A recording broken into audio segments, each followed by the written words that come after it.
अदृश्य विवेचन लेखमाला। चमत्कारी शक्तियां। जीवोऽनंत बलोपेतः पिता लौकिक शक्तिनां वर्तते तस्य संतेतः दास्यश्च रिद्धि सिद्धयः। जीव अनंत बल से युक्त अलौकिक शक्तियों का पिता है और ये रिद्धि सिद्धियां उसकी दासियां हैं। शास्त्र का यह कथन बहुत ही अनुभवपूर्ण है कि जीव अनंत बल वाला और अलौकिक शक्तियों का पिता है।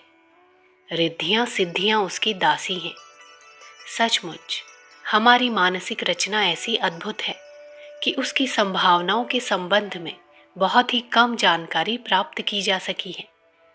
जितनी जानकारी मिली है वो ऐसी है कि अपने अलौकिक चमत्कारों से आश्चर्यचकित कर देती है।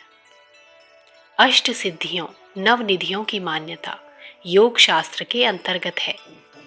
पातंजलि ने योग के चमत्कारों पर प्रकाश डालते हुए साधन पाद के सूत्रों में बताया है कि अमुक अवस्था में पहुंचे मनुष्य से हिंसक पशु भी बैर त्याग देते हैं। उसके निकट गाय और सिंह एक घाट पानी पीते हैं। वह जो कुछ भी कह दे वही वाणी सत्य हो जाती है। संपूर्ण रत्न धन संपदा उसके सामने उपस्थित रहते हैं। मन माना बल हो जाता है।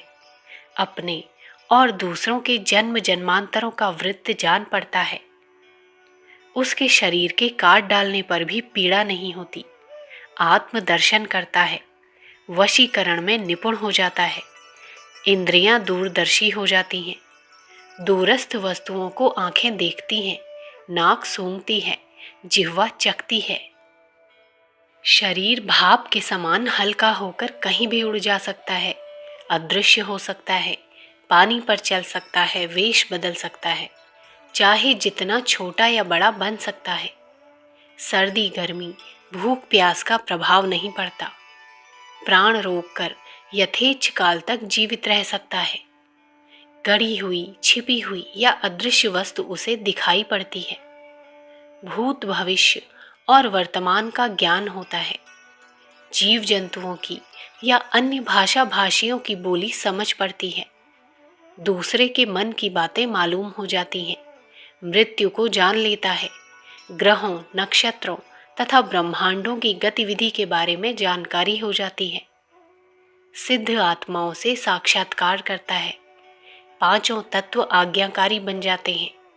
श्राप और वरदान देने की शक्ति आ जाती है। जो चाहे सो घटना घटित कर सकता है। यह सब किस प्रकार होता है, इसका कुछ संकेत योग दर्शन के विभूतिपाद में किया गया है। संसार के समस्त देशों में ऐसी जनश्रुतियां और लिखित भाषाएं उपलब्ध होती हैं जिससे प्रतीत होता है कि प्राचीन काल में वहां कुछ व्यक्ति ऐसे रहे हैं जो असाधारण शक्तियों से संपन्न थे। वे व्यक्ति ऐसे काम कर सकते थे जो और लोगों के लिए बड़े आश्चर्य से भरे हुए, अनहोनी एवं असाधारण लगे। ये सब गाथाएं निरी कपोल कल्पनाएं नहीं हैं। हो सकता है कि कहीं कहीं कुछ अतिरंजित वर्णन भी हों, पर इनका कुछ न कुछ आधार अवश्य है। श्रृंखलाबद्ध इतिहास का अध्ययन करने से ऐसी सच्चाइयां सामने आ जाती हैं जिनमें अलौकिकताएं स्वीकार करनी ही पड़ती हैं। अब तक कुछ ऐसे ध्वंसावशेष प्राप्त होते हैं जिनके गर्भ में दैवी चमत्कारों की गाथाएं दबी पड़ी हैं। 19वीं सदी में हमारा नव विकसित विज्ञान ये नहीं समझ सका था कि कोई ऐसी अदृश्य शक्ति है जिसके द्वारा मनुष्य की साधारण मर्यादा से बड़े काम हो सकते हैं। इसीलिए चारों ओर ये घोषणा की जा रही थी कि अलौकिकवाद निरर्थक है, मिथ्या है, पाखंड है। कुछ दंभी व्यक्ति जीविकोपार्जन के लिए ये सब मनगढ़ंत बातें रचते हैं। चूंकि भौतिक विज्ञान ने नित नए आविष्कारों के निर्माण का तांता बांधकर अपनी प्रामाणिकता को सिद्ध किया और आध्यात्मिकवाद का ह्रास हो जाने से चमत्कारी प्रमाण चाहे जहां उपलब्ध ना हो सके, ये दोनों संयोग एक साथ ही आ मिले। इसलिए अदृश्य शक्तियों के खंडन में कोई विशेष बाधा न रही। भौतिक विज्ञान का साहस यहाँ तक बढ़ा कि उसने ईश्वर की बात तो दूर, आत्म तत्व तक का अस्तित्व मानने से इनकार कर दिया। कहा जाने लगा कि बोलता पुरुष कुछ भी नहीं है। पंच तत्वों से बने हुए शरीर में एक शक्ति वैसे ही उत्पन्न हो जाती है जैसे तांबे और जस्ते के तारों को एक विशेष विधान के साथ मिला देने के कारण अनेक कार्य करने वाली बिजली बन जाती है। उपरोक्त मत की पुष्टि करते हुए कुछ मनुष्य की आकृति के यंत्र भी बने हैं जो बिजली की शक्ति से कुछ कुछ मनुष्य जैसे कार्य भी कर लेते हैं। ऐसे युग में स्वाभाविक ही था कि जन साधारण को विज्ञानवादियों का मत स्वीकार्य होता। एक स्वर से अलौकिकवाद को कल्पना की उड़ान या पाखंड घोषित किया जाने लगा। किसकी हिम्मत थी जो विजयी विज्ञान के विरुद्ध जबान खोलता? जो लोग अलौकिकता का अनुभव करते थे वे भी बेचारे अपना मजाक उड़वाना नहीं चाहते थे, इसलिए उन्होंने भी मौन रहना ही उचित समझा। विज्ञान युग ने चारों ओर विजय पताका फहरा दी कि हमने अंधविश्वासों को उखाड़कर फेंक दिया। अब कोई देवी देवता, सिद्ध योगी, भैरव वैताल अपना अस्तित्व प्रकट करने का साहस न करेगा। पर सच्चाई आखिर सच्चाई ही है। उसके अंदर आत्मजीवन की मात्रा इतनी होती है कि पत्थर को भी तोड़कर बाहर निकल आती है। एक ओर ये सिद्ध किया जा रहा था कि संसार में दैवी शक्ति कुछ नहीं है, दूसरी ओर आंखों के सामने ऐसी घटनाएं घटित होती हुई उपस्थित हो रही थी जिनका समाधान करने वाला कोई उत्तर देने में विज्ञान ने अपने को असमर्थ पाया।